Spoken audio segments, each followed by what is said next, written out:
Gusto mo bang lagyan ng mukha ang mga apps ng iyong cellphone? Yun bang ganito, ganito, ganito, ganito, at ganito? Sir, kaibigan, ituturo ko po sa inyo ngayon kung paano lagyan ng mga image ang mga apps ng ating cellphone. Ang napakaganda pa nito, kaibigan, pwede mong baguhin ang pangalan ng apps ng message.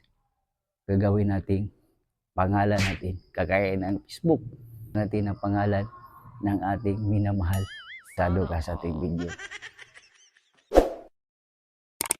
Sa tabi ng pangalan ko para lagi kang updated sa bago nating video. Tara, samahan mo ko. Let's go! Na nga kaibigan, i-download mo lang itong No Balancer app at i-check lang natin kung okay ba to. Yan, makikita natin ang